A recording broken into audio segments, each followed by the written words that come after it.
ChadArmesTV. We are back with another interview, man. I'm excited about this one. We've already had this gentleman on the podcast. That podcast episode is available now. This is the super talented Austin Forman. What's up?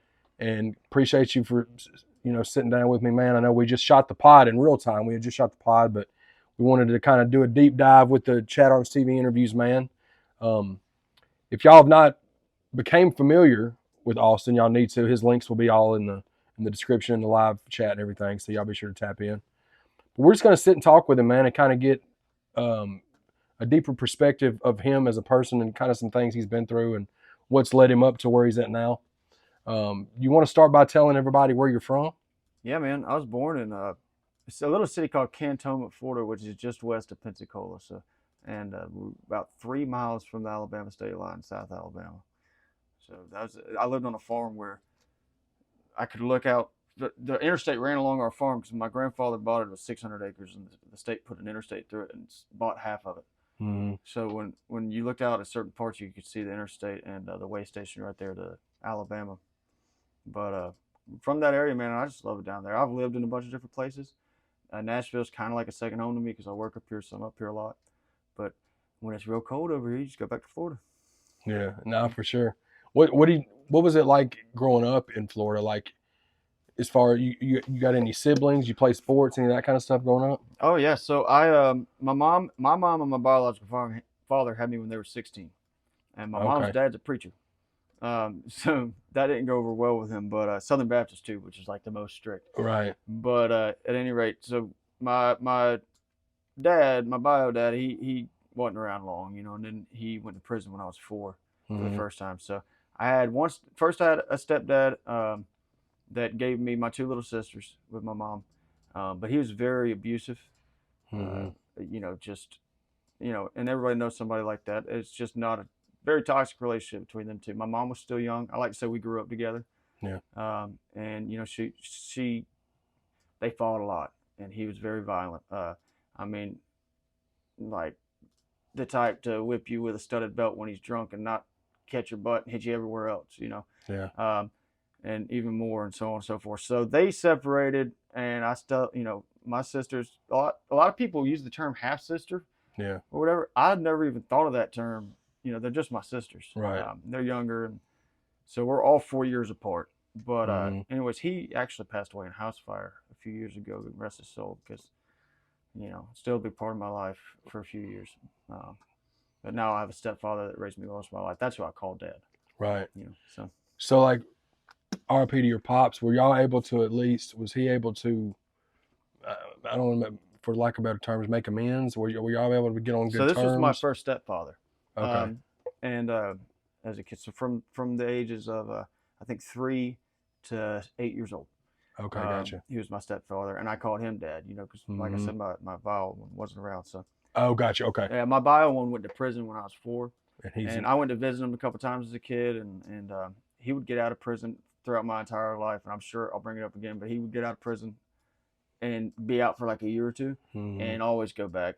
Bad alcoholic, bad drug addict, that decided never to fix the problem. So, right. And there's more to that. We'll get into that later. But yeah,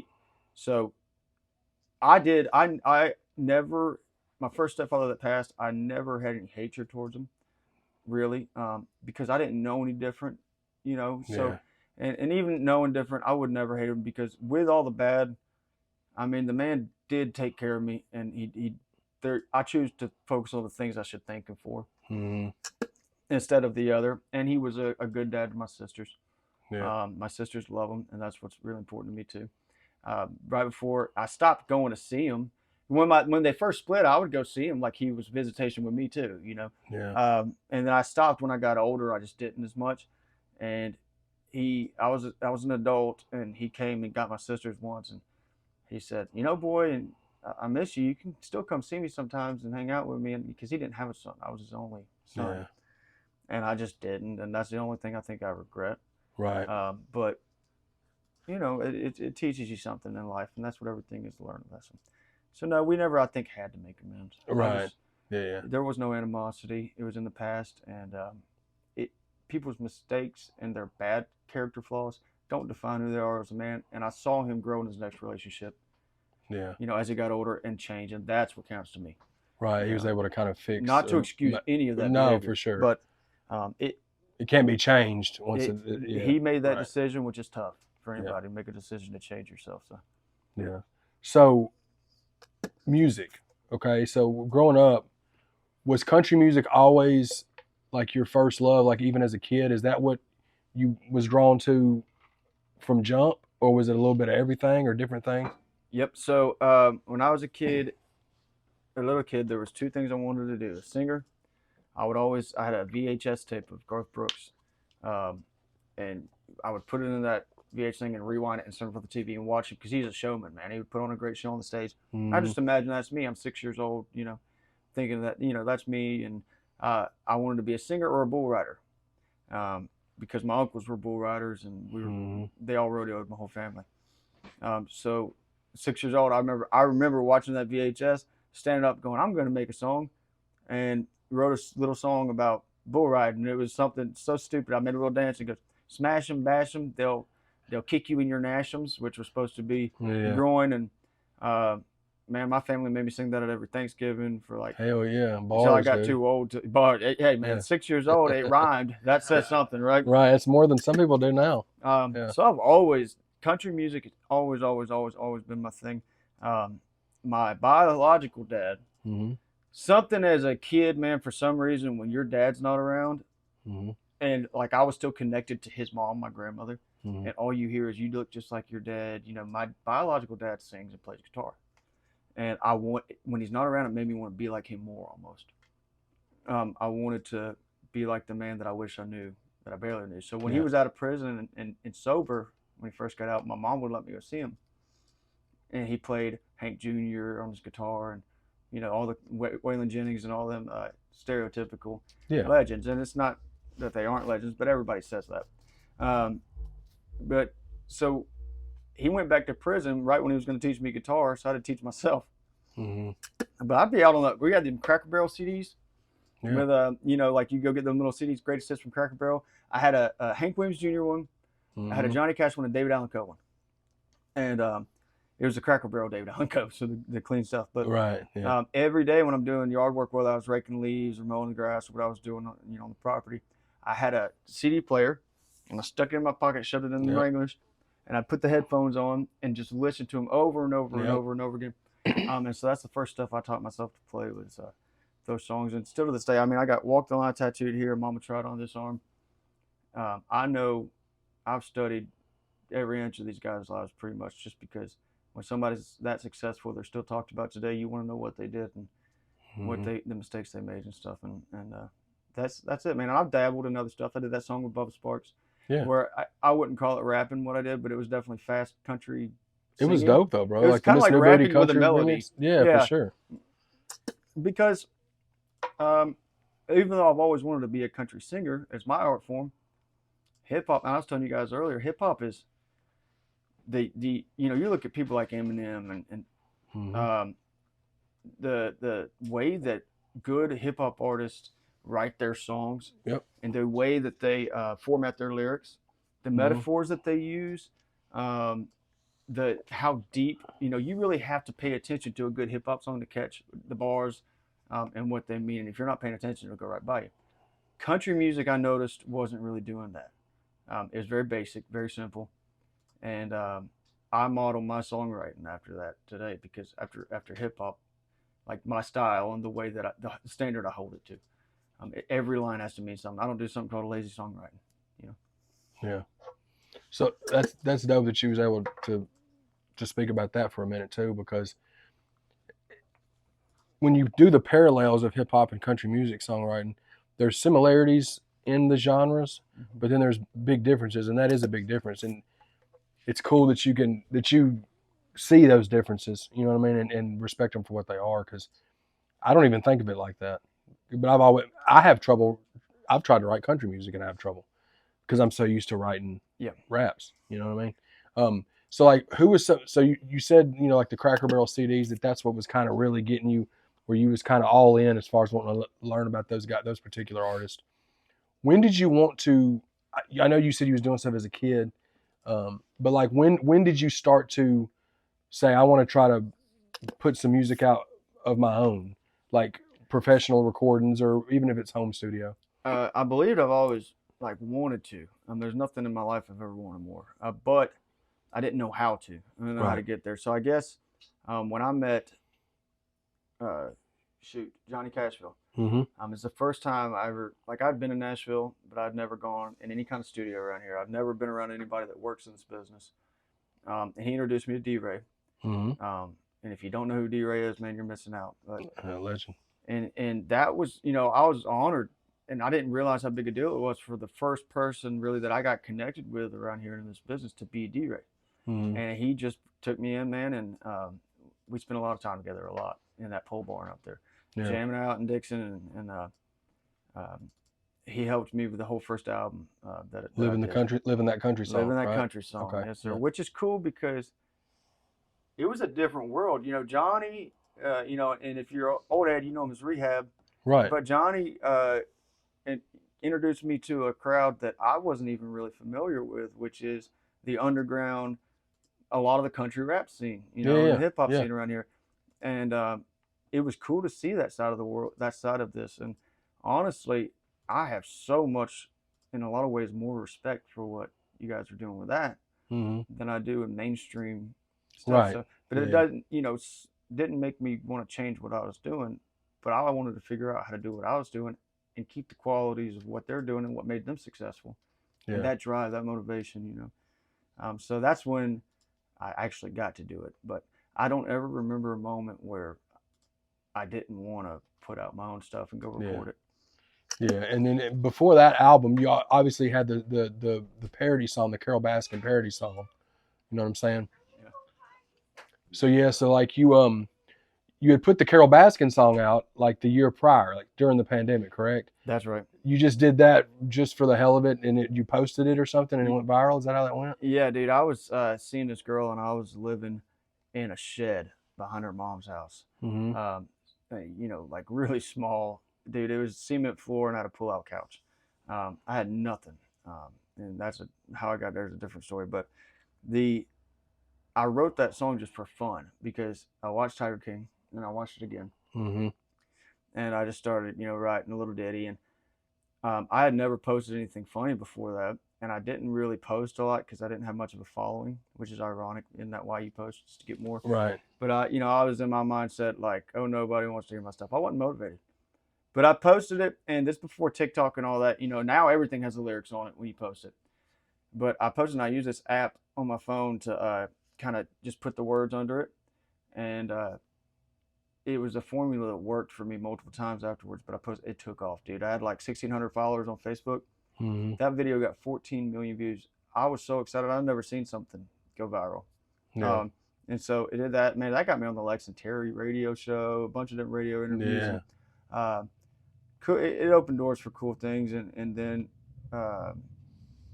YouTube, I had a brand new, fresh YouTube channel. I posted it on 1 million views on there. Mm-hmm.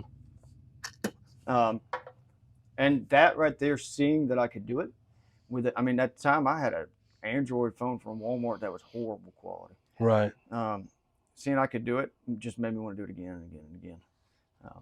So that was a fun one. That was cool. And I, like I said, Joe Exotic still, he'll email me from prison. I had to create one of those accounts that you can only use for prisoners to email him because they kept reaching out. And if you go look at my Instagram, they comment on almost all my posts, the Joe Exotic people. That's so great. He loved it, and I thought it was so funny because I poked fun at him in that song. No, for sure, yeah. And it just shows that he thinks it's funny, and then it's pretty cool. Yeah. So when you did the first album, after that, you started to. Is that when you started to roll out singles? Like I know you did the one Who Cares the Least with Jesse Ritter. So, yep. Was that after the album dropped? That was a collab you and heard. That's a great song too. Yes. So that's after the album dropped. So my buddy Bobby and I wrote that song, The One Who Cares the Least, on that porch, same porch all my other videos were done on. And then we wrote that, and then I was just going to sing it myself. And we know this girl that in our hometown named Jessie, and just, if you've heard it, beautiful voice. Mm-hmm. And we said, let's make it a duet and see if she'll sing the song, sing the second verse. And of course she did. She was happy to do it. And so I forgot who, forgive me, but Bobby would know. We got somebody to put some piano on it. Mm-hmm. That wasn't me playing. they put the piano on it, and we went in a storage container in Jesse's backyard, and she had set up a mic and everything, and just recorded our vocals and sent it up to a guy named Kevin Nix in Nashville to mix and master it. And that's why it's so simple, but it turned into such a beautiful song, man. Oh yeah, the music video was great quality. I liked it. It was probably the coolest thing I did, and I did that right after Johnny Cashville and I split ways business wise. Yeah. Because we were going in different directions. Yeah. But so that was the first release post that was the one with her? Right. Okay, gotcha. That was September of 21. Yeah. And then after that is when you drop, it's probably my favorite song in your catalog, Cowboy Killer. Yes. One of them. That one, and there's another one off of the EP that I will talk about in a minute. But Cowboy Killer, I think it shows you dropped that like a year, like a month and a half later. You dropped that at the end of October of 21. And is that one you and your buddy Bobby wrote too? Yep. So this is, if you go through the discography, all you'll see is a story basically, because you can see the quality and the music go up as you go along. And Cowboy Killer was the first one. Bobby introduced me to this guy named Brent Rader up in, he lives in Mount Juliet, but he works in Nashville. Great, well known, for what he does. And he's the guy that's the first song he built for me. And so Bobby and I wrote this song with a guy named Nick, and we sat there we said, let's write a song. And we sat there for probably 2 hours going, I got this idea. And I said, I had it in my phone. I said, dude, Cowboy, because I smoke Marlboro Reds. Yeah. I said, Cowboy Killer, man. I said, that's it. And just started going, sometimes once you start writing, if it's good, it really comes out pretty quick. Yeah. And I was proud of it. I posted an acoustic version months before we got to record it.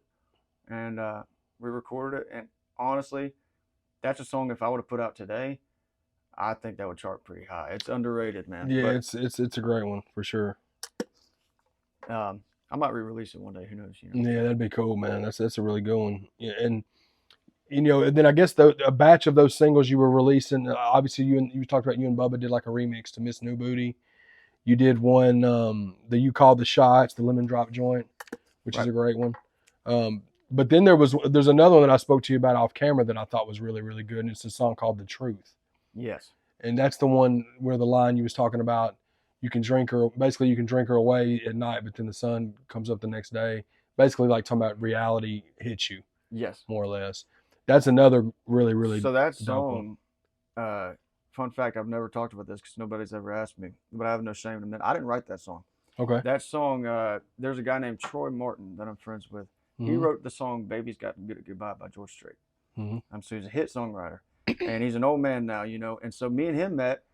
He likes to drink, he likes his vodka. Yeah. And we met at a songwriter's thing, and we're both just getting drunk, And I found out who he is, and he had this song written that was cut by a guy named Curtis Day in the late 80s, early 90s.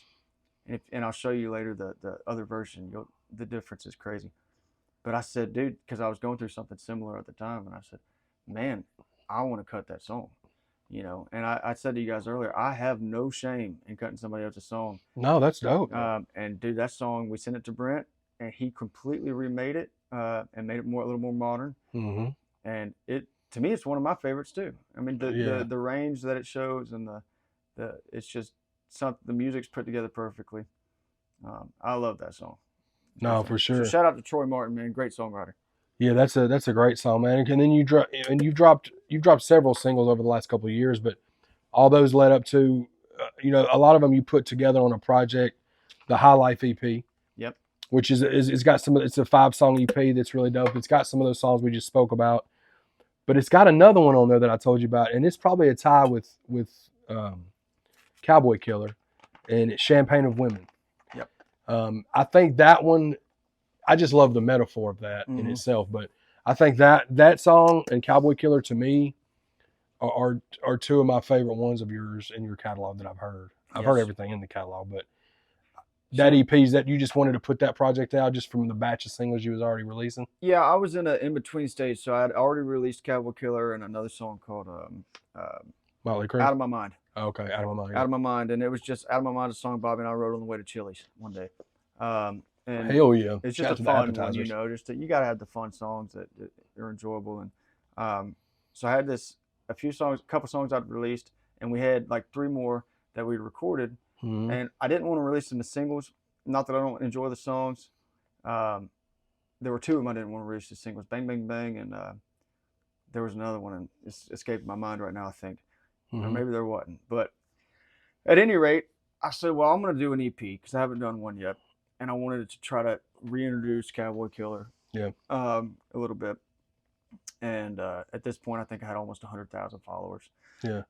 And so I wanted to reintroduce it, see how it went. And we did Champagne and Women on there too, which looking back, I might have rather done that as a single because it is a powerful song. And that metaphor, like you're talking about, is something that's around the time you could start to see my music shift with Cowboy Killer, Champagne and Women, because I got really big on making every line mean something. Like, how can I say something but say it different than anybody else has said it? Don't half-ass it, like we talked about on the podcast. Yes. If you allow yourself to be lazy because you're like, nobody will notice that line don't mean nothing, then that's the standard you hold yourself to.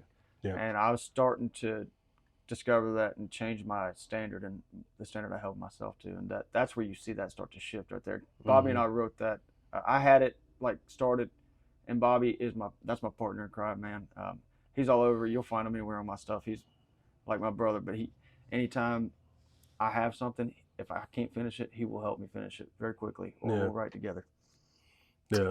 So at this point, when that EP dropped, that was 2023, and you've been very vocal about this, and we said we was gonna get into it. So you was fighting the alcohol demon for a good minute, right? Sure. Oh, I wasn't fighting it. I embraced it. Okay. So but was this, when did you become to a point where you was like, man, I've got to kick this. I got to get this out of here. Yeah. So, man, every girl I'd ever been with begged me to quit drinking. And I think that for some reason, naturally, I'm rebellious. Yeah. And you're not going to tell me what to do. You're not getting that satisfaction. Right. But there were 3 times that I had tried to quit before. And when I say it's, a lot of people throw around that term alcoholic. It's like a fun term. Yeah. I'm an alcoholic. No, I mean, every single day, and anybody knows me can attest, every day I'd wake up and drink a Monster, maybe 2 Monsters. But after that energy drink, nothing else but beer or vodka. I had a whiskey phase, but I got really mean on whiskey, so I put that away. And that was every day that heavily for at least 4 or 5 years. Oh, wow. Okay. Yeah, my fingers started turning yellow. And I was approaching 30, and I recently married, which, shout out to my beautiful wife. I love you, baby. But, and so I'm recently married, and she never asked me to stop drinking. Now, she wasn't much of a drinker. And I know, looking back, that she didn't enjoy it. She worried about me. But she came home one day, and she's just looking at me, and I don't know if it's something she'd seen that day, but I said, "What's wrong? You okay?" She's like, "Yeah, and I'm worried about you." She said, I'm afraid that you're not going to be around as long as I want you to be and need you to be. And, she was afraid I was going to die. And something, and that she never judged me, made me feel like less. She never used that. Genuinely cared about you. Yeah. Something about the seeing that in her eyes and how much that hurt her, the idea of that, it clicked with me, and I said, man, am I that selfish? Can I tell this girl that I love her while I'm literally taking myself away from her slowly? And before that, I was I would tell anybody because I didn't care. I didn't care if I lived or died. I could have. I'd always say, man, by the time I'm 50, I want to go anyways because I'll probably have accomplished everything I wanted to, and I don't want to stick around. It truly, that's how I felt. And it gave me a reason. I'd never been loved like that. And I didn't even realize that until I saw it with her. And it made me just something that I said, you know what? My 30th birthday was in like 2 days. I was celebrating. I said, I'm going to make you a promise, baby. And I said it out loud. I think that's important for accountability. I said, I'm going to make you a promise. My 30th birthday will be my last day I ever drink, ever. She said, okay. And I don't think anybody believes me. I have video, and I've never posted it, and I probably never will, but I have video of me on the stage that night playing on my birthday, drunk off my tail, because I said, I'm going out with a bang, saying, I'm never drinking again after today. Well, that's ironic, but sure enough, man, I stopped, and toughest thing I've ever had to do. I was just fixing to ask you, how tough was that, especially with you being like doing the 5 year stretch where it was just, Yeah, man, was the withdrawals like, the withdrawals were more mental than physical. mm-hmm, That it was when you spend so long suppressing everything that you're feeling and all the worst parts about yourself, when you spend so much time and so many years doing that and using alcohol to do it, mm-hmm, the minute you stop and you have to feel everything that you weren't trying to feel, yep, it's tough. And so I had to find a way to distract myself mm-hmm, from thinking about how to get my next beer. And I did that by just sitting outside on my porch for hours. And eventually I started writing songs about the things I was feeling that I had never talked about. Shit that people had been following me, they wouldn't have known about me, that happened in my life or that I struggled with. That I started writing songs about it. yeah, And man, that changed everything. That changed the game right there. yeah. And do you think that you was drinking so heavily to suppress, like you were saying, do you think it was a lot of stuff in childhood, like the abuse and maybe like just the insecurities that you were having about yourself, in regardless, or? So here's how this happened, how it came to be what it was, because and it took me a while to understand this, but I had to do a lot of self-reflection. I started drinking when I was in high school. I think a lot of us do, right? Because we Yeah, don't know, right, and you don't know. It's a lucky card of the draw. You're either going to be an addict or you're not. yeah, And drinking and partying, and it was all normal. I was a normal drinker. As a young adult, like I'm 20, 21, I'm working a full-time job. I have a daughter when I'm 20, so that's when I have my daughter. She's mm-hmm, 9. I'm sorry, I was 21. yeah, And I just wanted, my biggest goal other than music was to be a father and to be a present father and a good father, because I'd never had that out of mine. yeah, for sure. And it made me just want to be that. And so um, I wasn't doing music full time because it's risky and you don't make any money at all almost at first. And Right. so I was just doing the right things. I was going to work. I'd come home, have 3 or 4 beers though every night Yeah. because I was unwinding, Right. you know. And then after we divorced and I met, I have a son, and I've been over this past 6 months. I've been very vocal about him. I was wanting to know if I didn't know if you wanted to talk about that. I've been seeing it on Mm-hmm. your TikTok though. Yes, yes, yeah. So I met this girl, and we had been dating maybe 3 months, and she was from Oklahoma, and she's one of those things where she came to visit and kind of never left, Mm-hmm. and moved pretty quick, and we weren't being smart or safe, and she got pregnant, Mm-hmm. and so I had my son, and for the first, he was almost 2 years old when we broke up. That relationship was never built to last. It was Yeah. almost a rebound type situation, and Right. but regardless, that's my son, Yeah. Yeah. and my only son, and I love my children. And it was always my dream. I love my daughter, and the one coming, but every dad wants a little boy to raise. Right. And so she took him back to Oklahoma to live with her family, which I understand. Nothing stops me from traveling or going to see him. And but immediately we were young, but she was that bitter ex that's, you're not seeing your kid. And as soon as she was there with her family, man, and they have her grandfather's like the vice president of HCA or some hospital Yeah. company. Yeah. They have unlimited money, and big Yeah. difference from how I grew up. But but I wasn't stopped. I went to Oklahoma, man, to get him, go to court and to see him and fight for him, and took a loan out, man, because I didn't have the money for an attorney. And in Oklahoma, you have to have an attorney. You can't just go get papers from the courthouse like you can in Florida. Yeah. So we did all that, fought, won, and after I came home, and I had to send her that 2-week text saying I'm coming to get him this day. And for Christmas, she sent me a text that said, "Your visitation request denied," and then she blocked me on everything. And so I created different social media accounts to reach out to her. I even got different phone numbers, Mm-hmm. but never. She just blocked me, kept blocking me, and I didn't know where she lived because Right. she had moved in with this new guy she was seeing, and and blocked all my family. And so something snapped in me where I told myself, I said, dude, why am I doing all the right things and trying to do what I feel like I'm supposed to do? I'm still getting shit on over and over and over Yeah. again. And, I was still young, man. I was 24, I think 23. No, 24. And I just quit my job and I said, I'm going to do music full time. And I'm really, if I'm going to get shit on anyways, and it's not going to go my way, I'm going to risk it and do what I want to do and go hard at it, you know? So I stood in the kitchen with my mom, and she remembers, and I remember telling her when I had nothing, I said, Mama, I'm going to get on the radio. And when I do, she won't be able to ignore me. And when he's old enough, I'm going to make sure that, you know, when I have that platform, I talk about him so that he knows his daddy loved him, and that his daddy, because he's going to wander. And his daddy never forgot about it. His daddy looked for him. And, you know, because I can't control what happens. There's certain things that are out of my control, but I can control what I do. Yeah. And especially what you went through with your biological pops too. Yeah. And when I started doing music full time, I'm in bars. Nothing was holding me back from drinking 24/7. Matter of fact, it's kind of like a rite of passage. It was to me in country music, because the guys I looked up to, Hank Jr., Hank Williams, Waylon Jennings, Outlaws, you know. Yeah. I thought that made you an outlaw.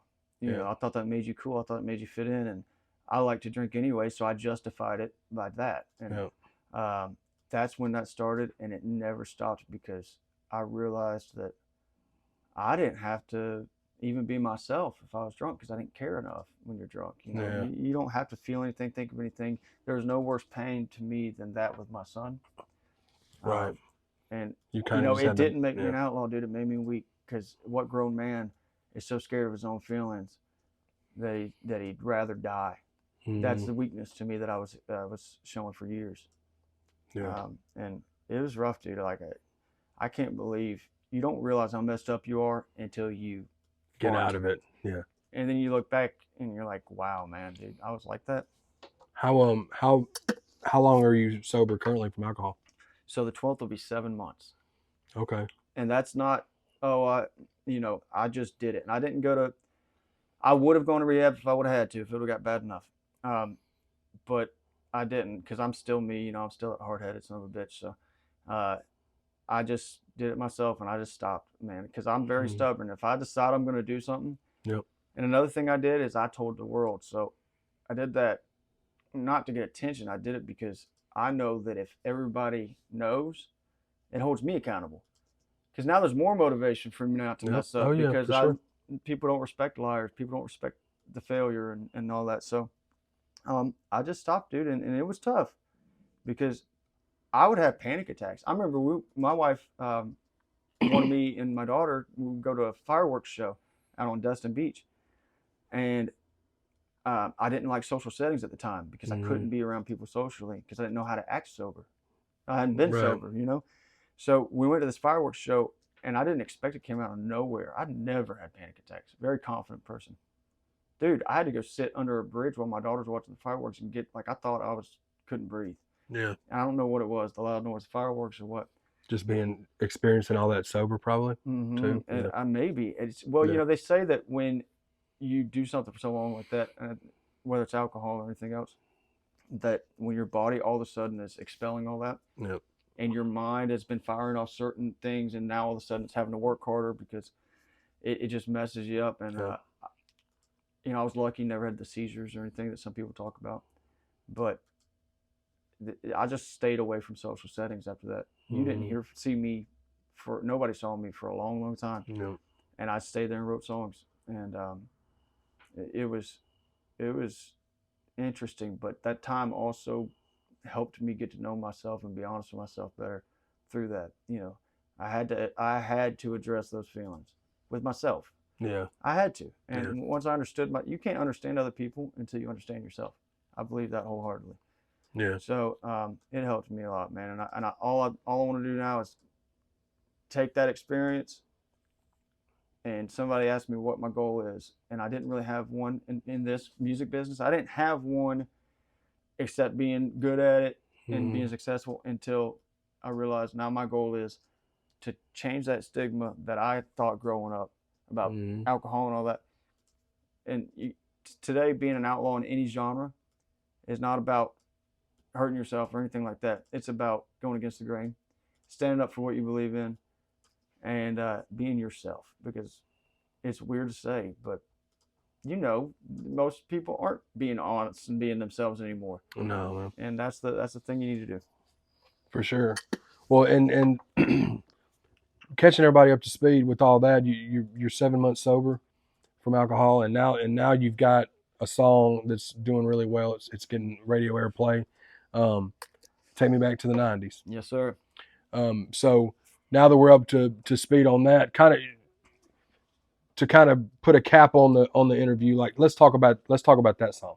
Sure. Because that's currently what you got out and is doing really well. So kind of talk about that. Yep. So the hook actually was written by Bobby and I.